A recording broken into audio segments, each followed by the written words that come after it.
From Vermont Public, this is The Frequency. I'm Mitch Wertlieb. It's Wednesday, February 12th, and here are today's headlines. House lawmakers have approved a bill that would make it easier for prosecutors to charge Vermonters with hate crimes. Under existing law, the direct victim of a crime needs to be a member of a protected class in order for courts to allow hate crime charges. And that means racist vandalism on a public building, for example, would not be eligible for the enhanced penalties. Williston Representative Angela Arsenault says the bill approved by House lawmakers yesterday would allow courts to consider the motive of the alleged offender. I think it's a way of saying, as a society, as a culture, that certain conduct is not acceptable. It's never acceptable, and hate-motivated crimes are never acceptable. The bill, which is now headed to the Senate, has the support of the Attorney General's office and the Vermont Office of Racial Equity.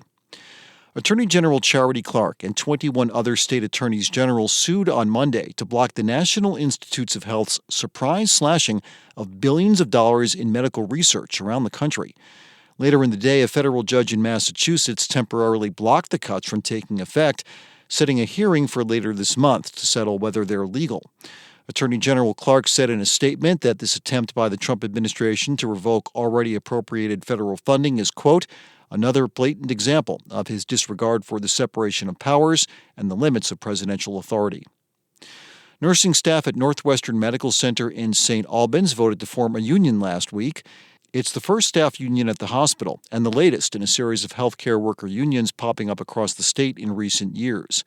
Megan Niles is a surgical nurse who helped organize the effort. She said at times last week the vote appeared close.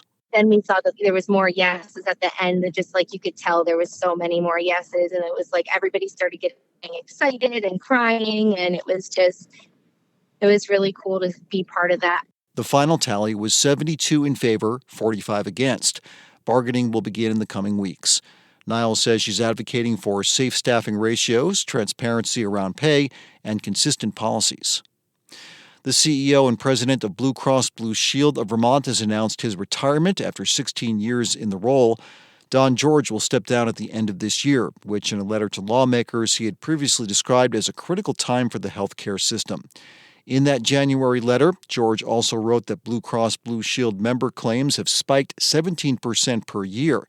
Meanwhile, the insurance company says it's lost $100 million annually for 5 out of the last 6 years. Blue Cross Blue Shield insures almost one-third of Vermonters, according to reporting by VT Digger.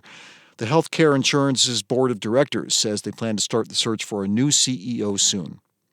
And the Vermont Green Football Club yesterday announced their new head coach ahead of the team's 2025 USL League Two season. Chris Taylor is a native of Liverpool, England, and the current head coach of SUNY Plattsburgh's men's soccer team. He's also served as an assistant coach with the Green since their inaugural season in 2022. Fresh off the University of Vermont men's soccer team's national championship in December, Taylor says right now feels like the best time in the history of Vermont soccer. I feel completely privileged to be a part of it. I loved following UVM as a fan and watching their journey and celebrating them. And now I hope to carry on the good fortune of soccer in Vermont and hopefully keep riding that wave of momentum to keep going with Vermont Green. Former head coach Adam Pfeiffer will stay with the club as sporting director. That's a role he's held since 2022. The Green's 2025 home opener will be held in late May. Coming up, lack of housing is a major problem around the country, and Vermont is no outlier. But a program that's been in place for more than 4 decades here helps people with extra housing offer it to those in need. We'll find out how the matching process works after this. Thanks for listening to The Frequency, where support comes from VITA, supporting business growth and innovation in the Green Mountain State. From agriculture to manufacturing, energy to food production, find solutions that turn your business dreams into reality. Visit VEDA.org and see how VITA can help make it happen. For over 40 years, HomeShare Vermont has been matching up people who have extra housing with people who need it. Each match is unique and based on the needs, interests, and lifestyles of the people involved. Today, Vermont Public Reporter Erica Heilman speaks with Beth Butler and Shirley Hebert, who have been living together in Shirley's house for over 2 years.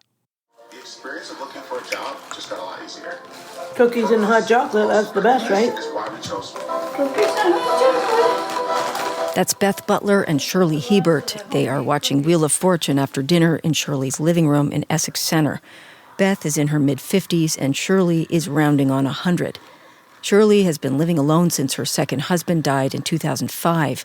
And for a number of years after that, her 6 children would rotate in and out of her home to care for her and make it possible for her to stay in her home into old age. Then they found HomeShare Vermont, which is a program that matches people who own homes with extra space with people looking for affordable places to live. Each arrangement is entirely customized to the needs of the people involved. For Beth and Shirley, it means Beth does most of the cooking for Shirley. She stays home at night, so Shirley is not alone. She accompanies Shirley to bingo on Monday nights, all in exchange for her own bedroom and bathroom and very affordable rent. It's a creative solution to terrible housing options based on mutual need. Here's Beth Butler. Why are you doing HomeShare? Definitely to save money. Probably even if I had the money, I don't want to spend $1,800 a month or $1,500, which is the cheapest you could find for a studio, maybe around here, to sleep overnight there. She's been with me over 2 years now. This is Shirley Hebert. There are a lot of people out there who are lonely and who are wondering, families wondering what to do. What do you tell them about what this is like? Well, I have somebody that's here at night, and that's what I like most, because during the day I have things to do, and at night I don't like to be alone. I don't like to be alone at night. Why? It's scary. I think that one of the things that's so hard for people, everybody's so worked up about their privacy. How do you learn another person? I think time, just time. I can cook stuff, right? I mean, she has many more years of experience than I do cooking, right? And she's taught me how to make gravy better, you know what I mean? Chip beef gravy, some of these old recipes that my grandma used to make, you know what I mean? Or she'll come into the kitchen, is there anything I can do to help? And with time, you get more comfortable with each other. I don't think it's a perfect science. You're not going to be perfectly getting along all the time, but I think we get along very well.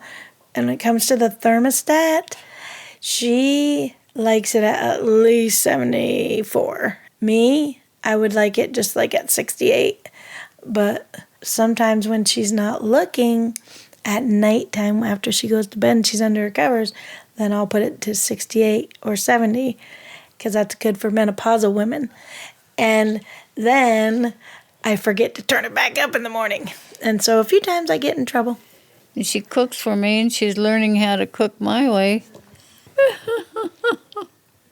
Yeah. What do you do better? I don't know. Cooked all my life. Bringing up 6 kids. What have you taught her how to cook? A roux. To make a roux for salmon wiggle or chip beef gravy, things like that. She doesn't like a bunch of other shows. So, like, we do Jeopardy and Wheel of Fortune, and then she'll do game shows. I'm trying to think of... Who's better at Jeopardy? I would say me. But Wheel of Fortune, both of us. $1 million. Somebody who has never lived this simply, which is a lot of people in our country. Right. What do you know that they don't? I don't worry. There's not a lot for me to worry about. When you don't have as much, you don't have as much to worry about. When you don't have as much, you don't have as much to clean. When you don't have as much, you don't have to maybe work as hard. But there's safety in having something. Right. Yeah, so, we were always taught the white picket fence, the job, the 9 to 5. I've never owned a home and probably never will. Not that I didn't want to. I almost did in Florida. So I think you're always going to have those thoughts that go through your head about what is normal anymore. However, about like not owning, let's say for instance, not owning a home, there's a lot of risk with some of that, but then there's a lot of risk with it owning one. Like property taxes just went up 30% or whatever for Vermonters. It's like, why do I want all that either? We have a lot of needs, and Right. you are a living example of how many more needs we have than we probably need. What do you say to people who say, I couldn't pare down this much, I couldn't live in someone else's home? What do you say? People can't have everything the way they want it. I mean, if you want a place to live and you don't have enough money or don't want to spend that money, you need to try something new. This is one place, you don't need a lease, you don't need a deposit. You can literally try it for 2 weeks with just your clothes, see how you like it. $102!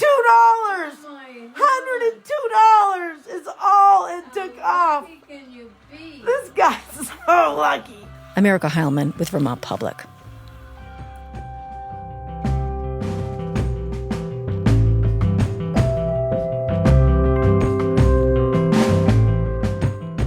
Thanks for listening to The Frequency today. We had additional reporting from Peter Hirschfeld, Nathaniel Wilson, Lexi Krupp, and Adia Golston.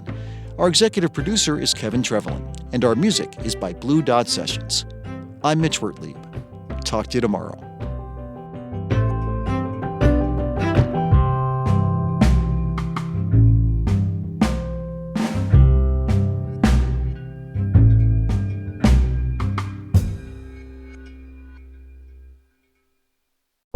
Each morning, it's a new opportunity, a chance to start fresh. Up First from NPR makes each morning an opportunity to learn and to understand.